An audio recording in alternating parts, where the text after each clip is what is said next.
அனைவருக்கும் இனிய மாலை வணக்கம். 2002 நான் டைரக்டராக இந்த இண்டஸ்ட்ரியில் என்னுடைய ஜேர்னி ஆரம்பித்தேன். கிட்டத்தட்ட 2024 22 வருஷம் சக்ஸஸ் ஃபெயிலியர் ஒன்றும் இல்லாமல் போகிறது எல்லாமே பார்த்துட்டேன். ஸோ எல்லாத்தையும் தாண்டி பத்திரிகை எனக்கு தந்த ஆதரவும் அன்பும் மிக பெருசு. ஸோ தேசிய விருதுலேருந்து, மாநில விருதுலேருந்து, ஃபிலிம்ஃபேர்லேருந்து, கேன்ஸ்லேருந்து எல்லாத்தையும் பார்த்து இந்த 22 வருஷம் கடந்ததுக்கு பத்திரிகையாளர் உங்கள் ஒவ்வொருத்தருக்கும் என் மனமார்ந்த நன்றி. இந்த 22 வருஷத்தில் பார்த்தீங்கன்னா வெறும் 7 படம் தான், ஒரு வெப் சீரியஸ். ஏன்னா ஐ லவ் சினிமா, அவ்வளோதான். இதுக்கு பின்னாடி ஒன்று தான் இருக்குது. மேடம் ராதிகா மேம் சொல்கிறப்ப சொன்னாங்க, பாலனுக்கு சினிமானா ஒரு கன்ஃபியூஷன் இருக்குது அப்படின்னு சொல்லிட்டு, சினிமாவை வெப் சீரிஸ் பண்ணுற அந்த கிளாரிட்டி இருக்குன்ட்டு. இன்னொன்று அவருக்கு வெயில் முடிஞ்ச பிறகு சரஸ் சார் என் கூட படம் பண்ணுங்கன்னு ஒரு செக்கை என் கையில் கொடுத்தாங்க. நான் நிஜமாக செக்கை வாங்காமல், அப்போ என் கையில் 5 பைசா காசு இல்லை. ஆனால் சத்தியமாக எனக்கு உங்கள்கிட்ட கதை இல்லை சார், கதை யோசிச்சுன்னு நான் சொல்கிறேன் சார் அப்படின்னு சொல்லிட்டு அந்த செக்கை நான் வாங்கவே இல்லை. அதுக்கப்புறம் தான் என் கல்யாணமே ஆச்சு, எங்கள் அப்பா தான் செலவு பண்ணேன். ஸோ டுவர்ட்ஸ் ஒரு சினிமாவை நோக்கி பேஷன் தான். நிஜமாவே நான் காசுக்காக வேலை செய்கிற ஒரு ஆள் கிடையாது.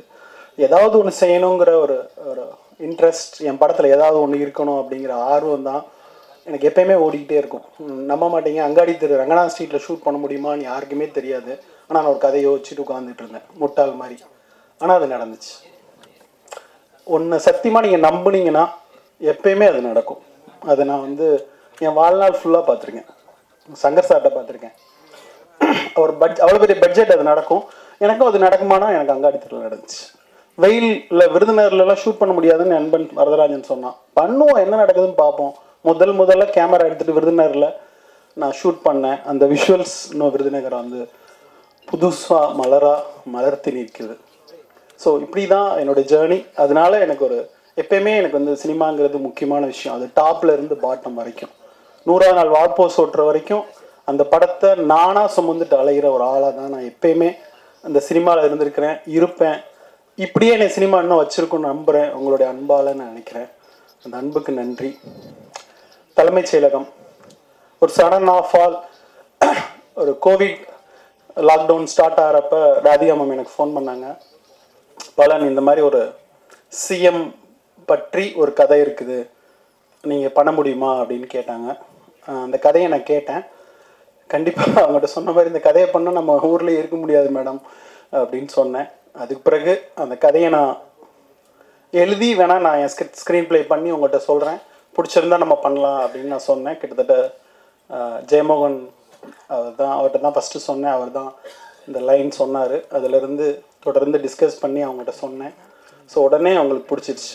அப்போ பக்கத்தில் அவங்களுக்கு பிடிக்குதா பிடிக்கலையான்னு சொல்கிறதுக்கு முன்னாடி சார் சூப்பராக இருக்குது ராதிகா அப்படிங்கிற மாதிரி சொன்னாங்க. அதான் குட் சைன். அதிலேருந்து இது ஸ்டார்ட் ஆச்சு இந்த ஜேர்னி. அதுக்கு பிறகு ஜீல சொல்லி ஓகே பண்ணோம். அப்படி தான் இந்த ஜேர்னி, இந்த கதை, இந்த படம் துவங்கிச்சு. ஸோ இந்த படம் துவங்குறப்ப நினச்சேன், ஒரு வெறும் அரசியல் படமாக மட்டும் எல்லாரும் பண்ணுறாங்க, கிரிட்டிசைஸ் பண்ணுறாங்க, எல்லாம் செய்கிறாங்க. இந்த அரசியல் படத்தை தாண்டி இந்த படத்தில் வேறு ஒன்று சொல்லணும். எந்த அரசியல் படத்துலையும் சிஎம் கெட்டவர் தான். ஆனால் முதல் முறையாக சிஎம் நல்லவரா கெட்டவரா, அவர் ஊழல் பண்ணியிருக்காரா பண்ணலையா, அது மேட்ரு இல்லை. சிஎம்ங்கிற அந்த போஸ்ட்டில் இருந்துட்டு ஒரு ஊழல் குற்றச்சாட்டு சுமத்தப்பட்டாவே ஊழல் செஞ்சவங்கன்னு அர்த்தம் இல்லை. சுமத்தப்பட்ட ஒரு முதல்வரின் மன புற சிக்கல்களை, இந்த படம் பார்த்தீங்கன்னா தெரியும், ஒரு ஊழல் குற்றச்சாட்டு சுமத்தப்பட்ட ஒரு சிஎம்மோட சிக்கல்களை, அவர் என்ன ப்ரெஷரை இந்த பீரியட் ஆஃப் 3 months அனுபவிக்கிறாரு, இதை மட்டும் சொல்லணும்னு நினச்சேன். அவர் நல்லவரா கெட்டவரா எதையுமே சொல்லணும் இல்லை, அதை அப்படியே விட்டுருந்தேன். ஒரு கதை சொல்லுவார், நீங்கள் உங்களுக்கு தெரிஞ்சுன்னு நினைக்கிறேன், கைமூக்குன்னு ஒரு கதை சொல்லுவார். நாகர்கோயில் பக்கம் தப்பு செஞ்சவங்க நல்லவங்களா கெட்டவங்களாம் சோதிக்க ஒரு டெஸ்ட் இருக்குது. கொதிக்கிற எண்ணெயை கொண்டு சுசீந்திரம் கோயிலுக்கு முன்னாடி வைப்பாங்க. அந்த கொதிக்கிற எண்ணெய்க்குள்ள ஒரு அனுமார் சிலையை உள்ளே போடுவாங்க.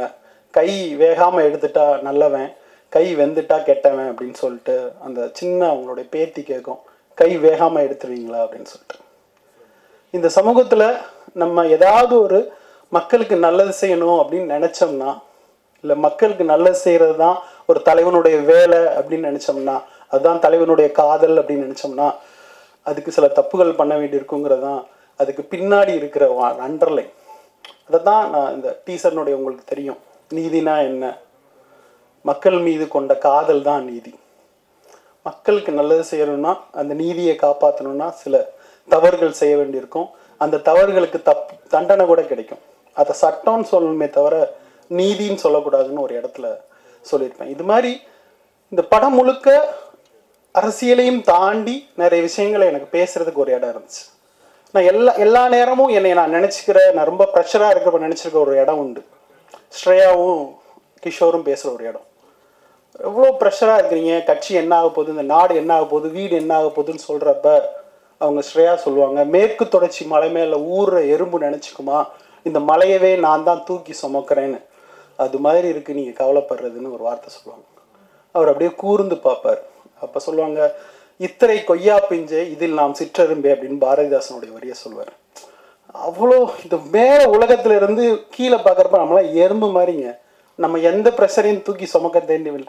நம்ம எறும்புன்னு நினச்ச கணத்தில் நம்ம மண்டையில் இருக்க எல்லா தலகணமும் கீழே அப்படி குப்பை மாதிரி அப்படி விழுந்துடும் அப்படிங்கிற வரியை நான் ஒவ்வொரு நாளும் எனக்கு ப்ரெஷர் வர்றப்பெல்லாம் நினச்சிப்பேன். அப்படி எனக்கு நானே பர்சனலாக சொல்லிக்கிற ஒரு லைன். நிஜமாவே ஜார்க்கண்டில் இருக்கிற பழங்குடியினரை அடித்து துரத்தி கற்பழிக்கப்பட்டு வீடுகள் கொளுத்தப்பட்டு அங்கேருந்து ஓடி வர்ற ஒரு பெண்ணுடைய கண்களிலிருந்து தான் இந்த கதை துவங்குகிறது.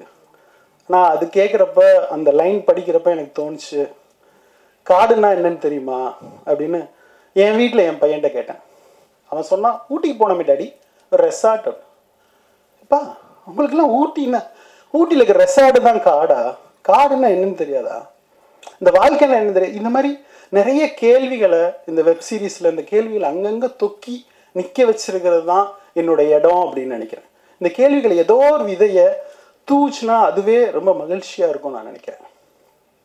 ரெண்டாவது, ஒரு 3 வருஷத்துக்கு முன்னாடி எனக்கு இந்தியாவில் இருக்கிற எல்லா மாநிலங்களுக்கும் சென்று வருகிற ஒரு வாய்ப்பு இருந்துச்சு. எல்லா மாநிலத்துக்குள்ளேயும் நூக் அண்ட் கார்னர் போகிற ஒரு லொக்கேஷன் ஹண்டிங் இருந்துச்சு. அதுக்கு நான் போகிறப்ப தான் எனக்கு தெரிஞ்சு தமிழ்நாடு டாப்ல இருந்து பாட்டம் வரைக்கும் அவ்வளோ முன்னேறி இருக்கு. ஆரம்ப சுகாதார நிலையத்திலிருந்து, மெடிக்கல்ல இருந்து, ரோடுல இருந்து அவ்வளோ முன்னேறி இருக்கு. ஜார்க்கண்ட்லாம் ஒரு பெட்ரோல் பங்கில் பார்த்தேன், ஒரு டாக்டர் உட்கார்ந்துருக்கிறார். ஒரு டேபிளை விரிச்சு நம்ம ஊரில் லாட்ரி டிக்கெட் விற்கிற மாதிரி மாத்திரையை 10 மாத்திரையை வச்சுட்டு உட்காந்துட்டு இருக்காரு. நான் பீகாரில் ஒரு இடத்துல ஒரு வில்லேஜில் கேட்டேன், ஒரு சமூக ஆர்வலர்கிட்ட கேட்டேன், அப்போ என்ன பிரச்சனைக்காக வந்திருக்கிறேன் அப்படின்ட்டு. ஒரு பொண்ணை ஒரு அண்ணன் கல்யாணம் பண்ணி கூட்டிகிட்டு வந்திருக்கான். அவங்க வீட்டில் இருக்க எல்லா ஆம்பளைங்களும் அந்த பொண்ணை பலாத்காரம் பண்ணிட்டாங்க. அந்த பொண்ணு இப்படி பலாத்காரம் பண்ணிட்டாங்க, என்ன செய்யறதுன்னு கேட்டுச்சான். இப்படி ஒரு இடத்துல தான் இந்தியாவில் இருக்கிற வேற எல்லா மாநிலங்களும் இருக்கிற சமூக நீதி அரசியல் இருக்கிறது. நான் நம்ம ஊர்ல ஒரு வயசான பாட்டியை போய் கிராமத்துல போட்டோ எடுத்தா, எடுத்த நாய் அங்கிட்டு போடா இப்படின்னு சொல்ற இடத்துல எந்த அரசியல் கட்சின்னு சொல்லுங்க, அதையும் தாண்டி 50 ஆண்டு காலம் நம்மளை தமிழ்நாட்டில் வழிநடத்தின பெரியாரிய, மார்க்சிய, அம்பேத்கரிய அரசியல் கொண்டு நிப்பாட்டியிருக்கு. பிறந்த குழந்தை வயிற்றுக்குள்ள இருக்கிறதுல இருந்து ஒருவன் செத்து போற வரைக்கும் அவன் வளர்வதற்கான சட்டங்களை இந்த அரசாங்கம் வகுத்திருக்கு. அடுத்து அந்த பதவிக்கு யார் வந்தாலும் சரி, வராட்டிலும் சரி, ஒவ்வொருத்தருக்குமான ஒரு அரசியல் பாதுகாப்பை ஒரு அரசாங்கம் வழங்கி இருக்குன்னு தோணுச்சு.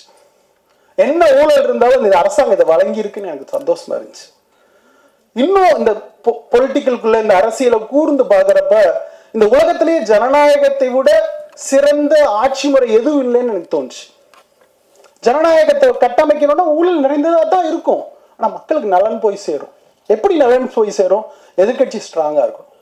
இந்த கட்டமைப்பை தான் நம்ம ஒவ்வொரு முறையும் தவற விடாம காப்பாற்றிக்கணும். ஜெயிக்கிறவங்களுக்கு மட்டும் இல்லை, எதிர்கட்சியை உட்கார வைக்கிறவங்களும் சேர்த்து ஓட்டு போடணுங்கிற இந்த அரசியலை ஒரு படம் சின்னதாக பேசினா போதும், ஒரு வெப்சீரிஸ் சின்னதாக பேசினா போதும், ஒரு லாங்குவேஜ் பேசினா போதும், நம்ம இருக்கிற பத்திரிகைகள், கலை, இலக்கியம் எல்லாமும் சேர்ந்து ஒரு மனுஷனை பொலிட்டிசைஸ் ஆக்கிட்டாவே அவன் ஒரு கட்டத்தில் போய் நிற்பான். நான் நியானால ஒரு ஷோவில் பார்த்தேன், ஒரு கைகாலெலாம் ஒரு மாதிரி உடல் குறைபாடு கொண்ட ஒரு சின்ன குழந்தை. அந்த குழந்தைக்கு 21 வயசாயிடுச்சு. அந்த குழந்தை பிறந்ததுலேருந்து அந்த அம்மா ஸ்கூலுக்கு தூக்கிட்டு போய் விட்டு வேலை செய்யுது அப்படின்னு இந்த ஷோ முடிகிறப்ப 21 வயசு வரைக்கும் அதை செஞ்சுக்கிட்டு இருக்கு. இப்போ அந்த அம்மாவுக்கு வந்து 70 வயசு ஆயிடுச்சு. அப்போ கோபிநாத் அவர்கள் கேட்குறாங்க, ஏம்மா அப்படின்ட்டு. அவன் காலில் நிற்கணும்ல, படித்தாதானே அவன் காலில் நிற்க முடியும். இந்த சொல்கிற அரசியலை 70 ஆண்டு காலம் பெரியாரும் தொடர்ந்து அரசியலும் நமக்கு ஏதோ ஒரு விதத்தில் நம்ம ஜீனில், நம்மளுடைய பேச்சில், நம்மளுடைய குரலில், நம்ம டீ கடைகளில், நம்ம பத்திரிகைகளில் ஏதோ ஒரு விதத்தில் புகுத்திக்கிட்டே இருக்கு. நம்ம பேருக்கு பின்னாடி ஜாதியே போடாமல் இருக்கிறதே ஒரு அரசியல் தான் நான் நினைக்கிறேன். நீ என்ன ஜாதின்னு கேட்காம இருக்கிறதே ஒரு அரசியல் தான் நினைக்கிறேன். ஸோ ஏதோ ஒரு விதத்தில் இது ஒரு நுனி, ஒரு புள்ளி இது இந்த வெப்சீரிஸ் நகர்த்தினாலே நான் ரொம்ப மகிழ்ச்சி அடைவேன்னு நினைக்கிறேன். இப்படி ஒரு அருமையான ஒரு களத்தை பேசுவதற்கான, ஒரு சூழலை பேசுவதற்கான வாய்ப்பை எனக்கு வழங்கிய ராதிகா சரத்குமார் அவர்களுக்கும் சரத் சார் அவர்களுக்கும் என் மனமார்ந்த நன்றி. சரத் சார் வந்து அவ்வளோ இழுத்து போட்டு செய்வாருன்றப்ப எனக்கு ரொம்ப நிஜமாகவே எனக்கு சரத் சாரதோடு தான் இந்த வெப்சீரிஸே பண்ணணும்னு நினச்சேன். அது பல காரணங்களால் முடியல. ஸோ அவ்வளோ சரத் சார் இழுத்து போட்டு எல்லா ப்ராஜெக்டும் இன்றைக்கி வந்து 2 வருடங்கிறது ஈஸியான ஒரு ஒர்க்கு தான். அதை தாண்டி இது நடந்துச்சு. ஸோ அதை இழுத்துட்டு போனோம் நாங்கள். பாரதி ஜாசப் சார் சொல்லுவார், டைரக்டருங்கிறவன் வந்து பனிமலையில் வந்து சறுக்கில் நான் இழுத்துட்டு போகிற மாதிரி நாக்கு தங்க ஓடிக்கிட்டே இருப்பான்னு சொல்லிட்டு அதை நாங்கள் மொத்தமாக தோளில் சுமந்து இழுத்துட்டு போனோம். இந்த வெப்சீரிஸ் ஓகே பண்ண ஜி நிறுவனத்திற்கு மனமார்ந்த நன்றி. சுஜு சார், நான் முதல்ல அவர்கிட்ட கதையை நரேட் பண்ண உடனே ரொம்ப நல்லா இருக்கு பாலன் அப்படின்னு சொல்லி அதை என்கரேஜ் பண்ணாங்க. அதுக்கு பிறகு கௌஷிக், அப்புறம் முக்கியமாக கலை, இந்த 3 பேரும் தான் இந்த வெப்சீரிஸ்க்கான பேக் கிரிட்டிக், விமர்சனம் அப்படின்னு தொடர்ந்து அதை வந்து புஷ் பண்ணிக்கிட்டே இருந்தாங்க. அவங்க 3 பேருக்கும் சிஜு சார் இங்கே வரல, சிஜு சாருக்கு மனமார்ந்த நன்றி. அவ்வளோ என்கரேஜிங்கான வார்த்தைகளாக இருக்கும். இவ்வளோ பொலிட்டிக்கலான ஒரு விஷயத்த வேற ஓடிடியில் பண்ணியிருக்க முடியுமான்னு கூட எனக்கு தெரியல. அதை வந்து ஒரு தைரியமாக வந்து அங்கீகரித்தார். அப்புறம் என்னுடைய கேஸ்டிங் பல விஷயங்களை அவர் அங்கீகரித்தார். ஈவன் கௌஷிக் ஷூட்டிங் வந்து என்கரேஜ் பண்ணுவார், சரியாக இருக்குன்னு சொல்லுவார், பல விஷயங்கள் சொல்லலாம். கலை ஒரு ஏடி மாதிரி கலை வந்து இந்த வெப்சீரிஸ் முழுக்க வேலை பார்த்தாரு. ராம்தாஸ் சாரோட பையன், பியூட்டிஃபுல்லான ஒரு பையன். ஸோ 3 பேரும் ரொம்ப அவங்களுக்கு நன்றி. அப்புறம் ரேடன், சுபா வெங்கட் மேம் இங்கே வந்திருக்காங்களான்னு தெரில, கிட்டத்தட்ட ஒரு 3 வருஷம் என் கூட ரொம்ப பாடுபட்டாங்க. என் கோபம் எல்லாத்தையும் நான் அவங்ககிட்ட தான் காமிப்பேன். ரொம்ப இதனுடைய ஆரம்பத்திலிருந்து அவங்க கூடவே இருந்தாங்க. Thanks madam. அப்புறம் நிஜமாகவே ரேடனுடைய வாரிசாக நான் நினைக்கிறேன் பூஜா சரத்குமார் அவர்களை. அவ்வளோ 2 மணி 3 மணி 4 மணி சளைக்கவே மாட்டாங்க, ஃபோன் எடுத்து வைக்கவே மாட்டாங்க, பேசிக்கிட்டே இருப்பாங்க. ஐயோ வைங்க அப்படின்னு அழ வேண்டியிருக்கும். ஸோ பூஜா, அப்புறம் கிருஷ்ணா, கோவமே படாத மனுஷன். கோவம்னா என்னன்னே தெரியாது. நிஜமாவே கிருஷ்ணாவுடைய அந்த குணாதிசயத்துக்கு கிருஷ்ணா இன்னும் வெகு தூரம் போகக்கூடிய ஒரு சக்தி அவருக்கு இருக்குன்னு நான் நம்புகிறேன். யாரு கூட எந்த சண்டையும் இல்லைங்க ஒரு ப்ராஜெக்ட்ல. அப்படி ஒரு மனுஷன் ப்ரொடக்ஷனில் இருக்க முடியுமான்னா அது கிருஷ்ணா தான். ஐ லவ் கிருஷ்ணா அப்படி நான் சொல்ல முடியும். ஸோ அடுத்து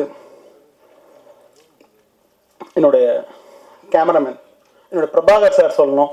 எப்பயுமே என் கூட ஒரு பலமாக இருந்து இந்த வெப்சீரிஸ் இன்னைக்கு ஆனாகிற வரைக்கும் என் கூட இருக்கிற பிரபாகர் சாருக்கு நன்றி. அப்புறம் ஒயிடாங்கல் ரவிசங்கர் சார், அவர் எடுத்த படங்கள் தெரியும், எல்லாமே தெரியும். இந்த இதில் வந்து அவரை போட்டு வெஸ்ட் பெங்கால்லேருந்து ஜார்க்கண்ட்லேருந்து இழுத்துட்டு ஓடிட்டோம். என்னோட ஒரு 10 வயசு 15 வயசு கூட ராத்திரி பகலமாக இழுத்துட்டு ஓடணும். ஒயிடாங்கல் ரவிசங்கர் சார் நன்றி. இதே அளவுக்கு இதுக்கு ஒரு அடிஷ்னல் ஃபோட்டோகிராஃபி பண்ண Santhanam is a wonderful cameraman. மேடைக்கு சந்தானத்தை அழைக்கிறேன், please bless them. So I think additional ஃபோட்டோகிராஃபியாக வெஸ்ட் பெங்கால்லாம் தனியாக எங்கூட வந்து ஷூட் பண்ண சந்தானம்.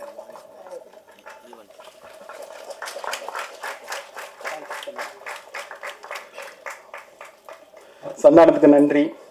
அப்புறம் ஆர்ட் டைரக்டர் சசி, பட்ஜெட்டே இல்லை சார், பட்ஜெட்டே இல்லைன்னு புலம்பிகிட்டே இருப்பார். ஆனால் காலையில் எல்லாமே தலைமைச் செயலகமே ரெடி ஆகிரும். சசிக்கு நன்றி. அப்புறம் ஜெயமோகனுக்கு நன்றி. அப்புறம் என்னுடைய டைலாக் ரைட்டர்ஸ், புதிய பருதி ஒரு ஒண்டர்ஃபுல் டைலாக் ரைட்டர். நீங்கள் பார்க்குற டைலாக்ல அவ்வளோ அழகாக இருந்துச்சுன்னா அது காரணம் அவர் தான். அப்புறம் வந்து பர்ணிகிரி, அப்புறம் வந்து ஜீவா அவர்கள். அப்புறம் நான் என்னுடைய டீமை வந்து நான் மேடை கூப்பிடணும் ப்ளீஸ். என்னுடைய ஏடிஸ் புவன், விக்கி, ராம், பிரதீப், கார்த்தி, ப்ளீஸ். சத்தியமா இவங்க இல்லைன்னா நான் இல்லை. ஏன்னா ஒரு ஃபிலிம்னா என்னன்னு நடக்குதுன்னு தெரியும். புவன்,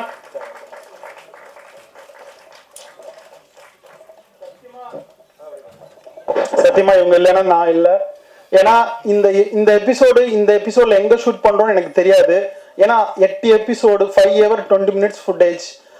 புவன், விக்கி 2 பேரும் சார் இது இங்கேருந்து முடிக்கணும் சார், இது இங்கே முடிக்கணும் சார், இந்த முடிச்சோம் ட்ரெஸ் முடிச்சாலே அதை எடுத்துடலாம் சார். அவ்வளோ பிரில்லியண்டா கிட்டத்தட்ட 3.5 வருஷம் புவன்லாம் என் கூட இருந்து வெப் சீரிஸோடைய நுகான்ஸ் எல்லாமே தெரிஞ்ச ஒரு புவன், விக்கி, கார்த்தி, அவன் வந்து பிரதீப் வந்து இந்த படத்துல இருக்கிற நிறைய கிராபிக்ஸே பண்ணாம அவனே வீட்டுல வச்சு கிராஃபிக் பண்ணி எடுத்துட்டு வந்து போட்ட ஒருத்தன்.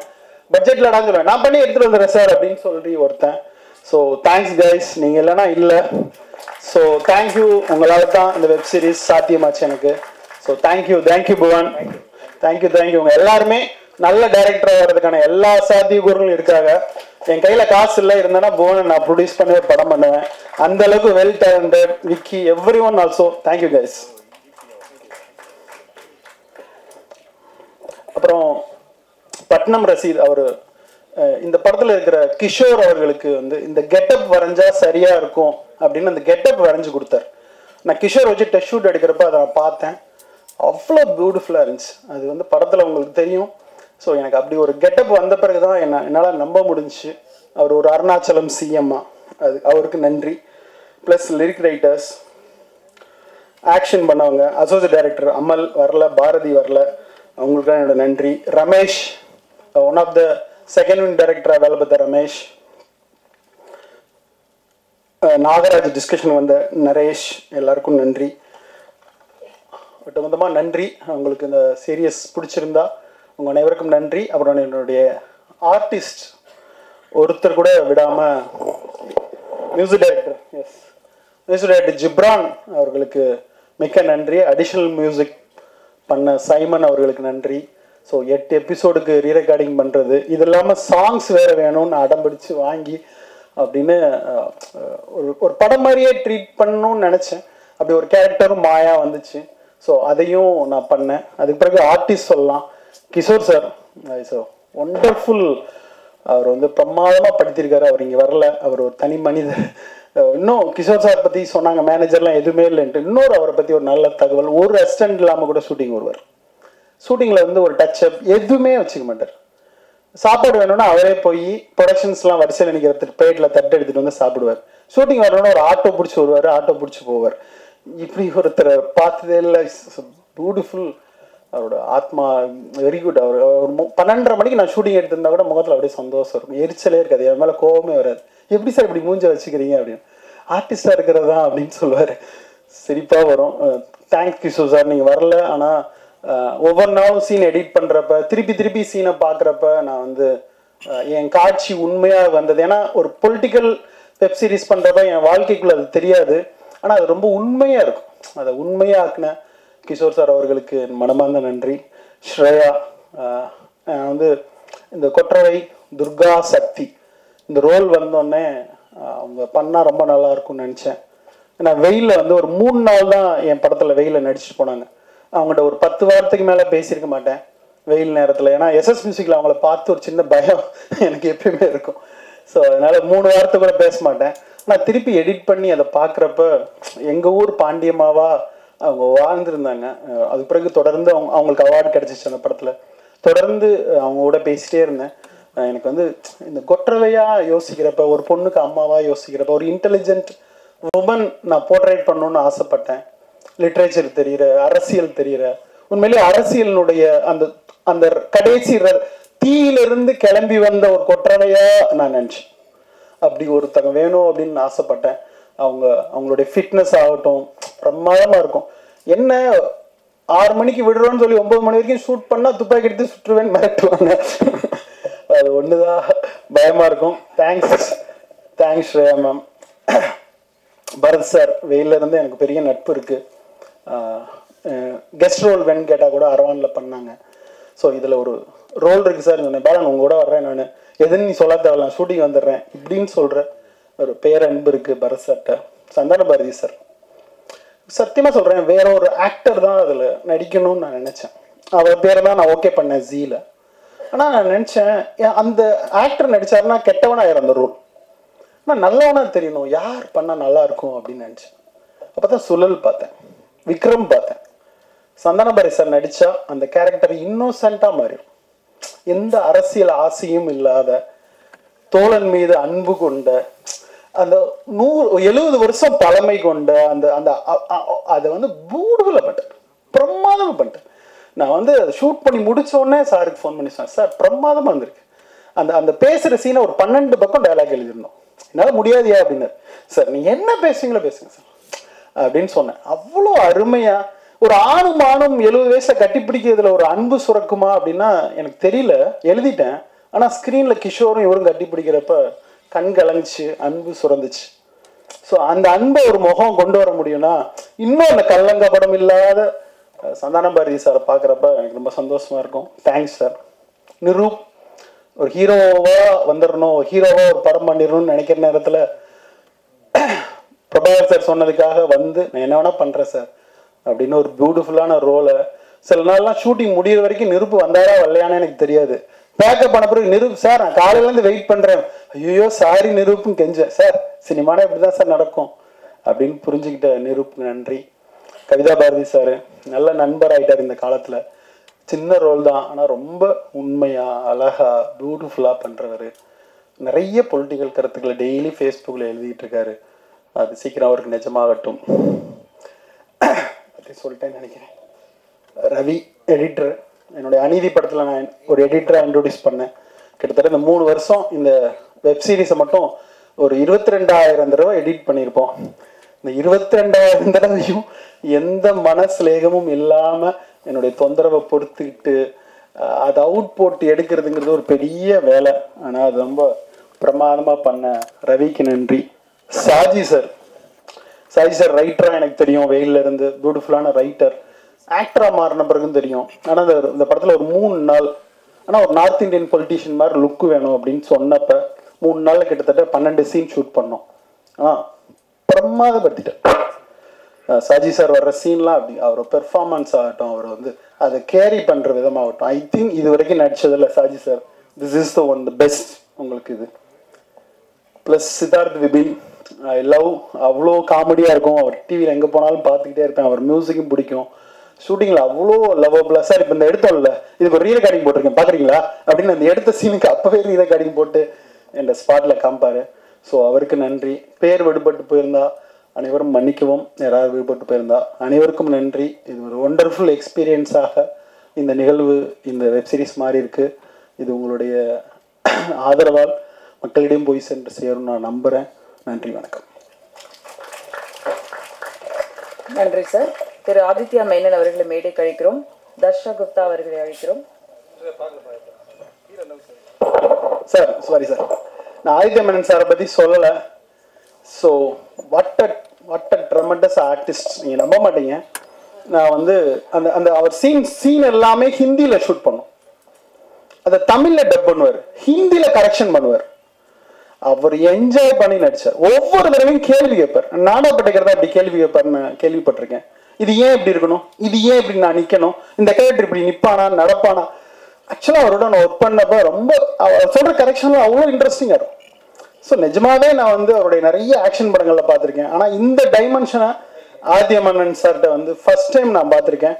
அந்த கேரக்டர் ரொம்ப சிறப்பாக வந்துருச்சு அப்படின்னு நீங்கள் நம்புனீங்கன்னா, எழுத்தில் இருக்கிறத கொண்டு வந்ததில் ஆதித்ய மேனன் சாரோட ரோல் வந்து பிரமாதம். So thanks Aditya Menon sir. நிறைய நார்த் இந்தியாவில் ஷூட் பண்ணுறப்பெல்லாம் அவ்வளோ அழகாக கேரி பண்ணுவார். நாங்கள் லோகதாதாவோட ஒரிஜினல் மார்க்கெட்டில் ஷூட் பண்ணோம், ஹிடன் கேமராவில். காலையிலேருந்து சாயங்காலம் வரைக்கும் அந்த மார்க்கெட்டில் முன்ன பின்ன நடந்துக்கிட்டே இருக்கணும். நான் வந்து என் அசிஸ்டன்ட் ரைடர் ஃபோனில் பண்ணி சொல்லுவேன், சார் காஸ்டியூம் சேஞ்ச் சொல்லிடுறேன். அப்படியே ரோட்டில் போய் ஒரு வாரமாக காஸ்டியூம் சேஞ்ச் பண்ணிட்டு மறுபடியும் நடக்கணும் இப்படின்னு அவ்வளோ ஹெல்ப் பண்ணி அவ்வளோ பியூட்டிஃபுல்லாக பண்ணி கொடுத்தாரு. Thanks Aditya sir.